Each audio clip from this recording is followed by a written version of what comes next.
Hello guys, welcome back to my channel. അപ്പോൾ 2-3 ദിവസത്തേക്ക് video ഒന്നും ഉണ്ടായിരുന്നില്ല അല്ലേ? പിള്ളേരെല്ലാവരും എൻ്റെ കൂടെയായിരുന്നു. അതുകൊണ്ട് തന്നെ വീഡിയോ ചെയ്യാനായിട്ടുള്ള ഒരു അവസ്ഥയിലല്ലായിരുന്നു. അപ്പോൾ എല്ലാവർക്കും ഈ ഒരു ബുദ്ധിമുട്ടുണ്ടാവുമെന്ന് എനിക്കറിയാം. പക്ഷേ പഠനകാര്യത്തിൽ ആ ഒരു കാര്യം മാറ്റിവെക്കുക. നിങ്ങൾ നിങ്ങളുടെ മാക്സിമം തന്നെ മോക്ക് ടെസ്റ്റുകൾ ചെയ്ത് നോക്കുക. പിന്നെ ഞാൻ പറഞ്ഞല്ലോ, ക്യാപ്ചയ്ക്ക് മോക്ക് ടെസ്റ്റുകൾ എത്രത്തോളം ചെയ്യാവുന്നോ അതാണ് നല്ലത്. പെട്ടെന്ന് ചെയ്താലാണ് ക്യാപ്ചയ്ക്ക് നമുക്ക് സമയം കിട്ടുള്ളൂ. അപ്പോൾ അത് ഓർത്തിരുന്ന് ചെയ്യുക. അപ്പോൾ ക്വസ്റ്റ്യൻസിലേക്ക് പോവാം. ഫസ്റ്റ് ക്വസ്റ്റ്യൻ വന്നിരിക്കുന്നത് ഇതിനകത്ത് കണ്ടോ, ഡി ഓപ്ഷൻ മുകളിൽ പറഞ്ഞവയെല്ലാം. അപ്പോൾ ഞാൻ പറഞ്ഞിട്ടുണ്ട് മുകളിൽ പറഞ്ഞവയെല്ലാം എന്നുള്ളതിന് ഡി ഓപ്ഷൻ വരുവാണെങ്കിൽ ഒരു 70% ആൻസർ ഡി ഓപ്ഷൻ തന്നെ ആയിരിക്കും. അപ്പോൾ ഡി ഓപ്ഷൻ നിങ്ങൾക്ക് വേണമെങ്കിൽ ക്വസ്റ്റ്യനും ആൻസറും എല്ലാം വായിച്ചു നോക്കാം.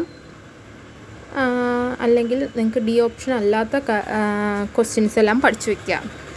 ഇങ്ങനത്തെ ക്വസ്റ്റ്യൻ ഒന്നും നോക്കണ്ട. ഓക്കെ, നെക്സ്റ്റ് ക്വസ്റ്റ്യനിലേക്ക് പോവാം.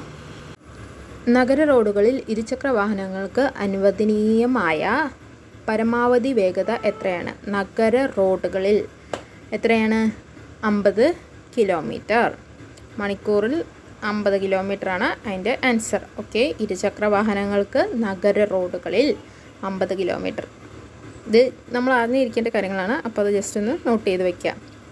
ഒരു റൗണ്ട് അബൌട്ടിൽ പ്രവേശിക്കുമ്പോൾ മുൻഗണന നൽകേണ്ടത്. ഇത് മുന്നേ റൗണ്ട് അബൌട്ടിൻ്റെ ചോദ്യങ്ങൾ നമ്മൾ ചെയ്തിട്ടുള്ളതാണ്. ഒരു പിക്ചറിൻ്റെ ചോദ്യങ്ങളും കൂടി ഇനി വരാനായിട്ടുണ്ട്. റൗണ്ട് അബൌട്ടിൽ കയറി ഓൾറെഡി ഉള്ള അതിനകത്ത് പ്രവേശിച്ച വാഹനങ്ങൾക്കാണ് മുൻഗണന നൽകേണ്ടത്. ഓക്കെ, അതാണ് റൗണ്ട് അബൌട്ട്. ഒരു പിക്ചറിൻ്റെ ഒരു ക്വസ്റ്റ്യൻ ഉണ്ട് കേട്ടോ. അപ്പം നിങ്ങൾ അത് ഓർത്താൽ മതി. റൗണ്ട് അബൌട്ട് എന്ന് പറയുമ്പോൾ ആ ഒരു പിക്ചർ നമ്മുടെ മനസ്സിൽ വന്നു കഴിഞ്ഞാൽ എല്ലാത്തിനും ആൻസർ പെട്ടെന്ന് കിട്ടും. ഓക്കെ, നെക്സ്റ്റ് ക്വസ്റ്റ്യനിലേക്ക് പോവാം. റോഡിൻ്റെ നിർവചനം അനുസരിച്ച് താഴെ പറയുന്ന പ്രസ്താവനയിൽ ഏതാണ് തെറ്റ്? ഏതാണ് തെറ്റ്? കേൾക്കുന്നുണ്ടല്ലോ, ഏതാണ് തെറ്റ് എന്നാണ് ചോദിച്ചിരിക്കുന്നത്. അപ്പോൾ നമ്മൾ ആ ക്വസ്റ്റ്യൻ എഴുതി വയ്ക്കുക. അത് കഴിഞ്ഞിട്ട് ഓപ്ഷൻ സി എന്ന് നമ്മൾ നോട്ട് ചെയ്യുക. ഓക്കെ, ക്വസ്റ്റ്യൻ ഇത് ഞാൻ പറഞ്ഞല്ലോ, ഇതേ ഓപ്ഷൻ തന്നെയാണ് എല്ലാത്തിലും കൊടുക്കുന്നത്. ഇതിനകത്ത് എല്ലാം കൂടി വായിച്ചു നോക്കാൻ നിൽക്കുവാണെങ്കിൽ നമ്മുടെ വെറുതെ സമയം പോകും. അതുകൊണ്ട് റോഡിൻ്റെ നിർവചനം അനുസരിച്ച് താഴെ പറയുന്ന പ്രസ്താവനയിൽ ഏതാണ് തെറ്റ് എന്ന് എഴുതി വെച്ചിട്ട് ഓപ്ഷൻ സി. നിങ്ങൾക്കത് മൊത്തത്തിൽ വായിച്ചു നോക്കണമെങ്കിൽ വായിച്ചു നോക്കട്ടെ. സമയമുള്ളവർക്ക് വായിച്ചു നോക്കാം, അല്ലെങ്കിൽ അങ്ങനെ പഠിച്ചു വയ്ക്കുക. ഓക്കെ, അപ്പോൾ ഇപ്പം നെക്സ്റ്റ് ക്വസ്റ്റ്യനിലേക്ക് പോവാം. ഒരു പോലീസ് ഓഫീസർ, അല്ലെങ്കിൽ ഇത് ഞാൻ നേരത്തെ പറഞ്ഞിട്ടില്ലായിരുന്നോ, എങ്ങനെയാണ് ഒരു പോലീസ് ഓഫീസർ അല്ലെങ്കിൽ സംസ്ഥാന ഗവൺമെൻറ്റിൻ്റെ ഇതിനായി അധികാരപ്പെടുത്തിയ മറ്റു വ്യക്തി ഒരു വാഹനത്തിൻ്റെ ഡ്രൈവർ ഡാഷ് കുറ്റം ചെയ്തിട്ടുണ്ടെന്ന് വിശ്വസിക്കാൻ കാരണമെങ്കിൽ അത്തരം ഡ്രൈവർമാരുടെ ഡ്രൈവിംഗ് ലൈസൻസ് പിടിച്ചെടുക്കാനും സെക്ഷൻ 19 പ്രകാരമുള്ള അയോഗ്യത അസാധുവാക്കൽ നടപടിക്കോ വേണ്ടി ആ ലൈസൻസിങ് അതോറിറ്റിക്ക് കൈമാറുവാനുമാണ്. അതെന്തുകൊണ്ടാണെന്നാണ് ചോദിച്ചിരിക്കുന്നത്. അപ്പോൾ അമിത വേഗത.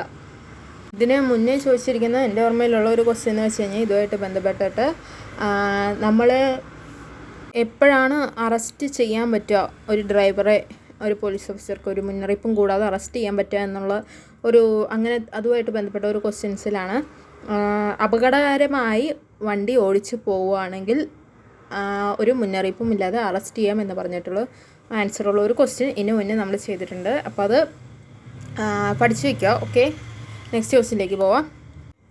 നനഞ്ഞ കാലാവസ്ഥയിൽ വാഹനം ഓടിക്കുമ്പോൾ എന്ത് ചെയ്യണം? തിടുക്കപ്പെട്ട് അപകട സാധ്യതയോട് കൂടി നടക്കുന്ന യാത്രക്കാരെ ശ്രദ്ധിക്കുക. ഓക്കെ, നനഞ്ഞ കാലാവസ്ഥയിൽ വാഹനം ഓടിക്കുമ്പോൾ എന്ത് ചെയ്യണം? തിരക്കിട്ട് അപകട സാധ്യതയോട് കൂടി നടക്കുന്ന യാത്രക്കാരെ ശ്രദ്ധിക്കുക. ഇതാണ് അതിൻ്റെ ആൻസർ. ഓക്കെ, ആ ആൻസർ മാത്രം നമ്മൾ എടുത്തു വയ്ക്കുക. നമ്മളെല്ലാം കൂടി കൂട്ടിക്കുഴച്ച് നോക്കിയിട്ട് പോവുകയാണെങ്കിൽ നമുക്ക് ആ ഒരു എക്സാമിൻ്റെ സമയത്ത് പെട്ടെന്ന് ആൻസർ കിട്ടില്ല. കൺഫ്യൂഷൻ ആവാനായിട്ടുള്ള ചാൻസ് ഉണ്ട്. ഓപ്ഷൻസിൽ ഏത് വേണമെങ്കിലും അടയാളപ്പെടുത്താനായിട്ടുള്ള ചാൻസ് ഉണ്ട്. അതാണ് പറഞ്ഞ ആൻസർ മാത്രം നമ്മൾ പഠിച്ചു വയ്ക്കുക. ഓക്കെ, അടുത്ത ഒരു സൈനിൻ്റെ ഒരു ചിഹ്നത്തിൻ്റെ ഒരു ക്വസ്റ്റ്യനാണ്.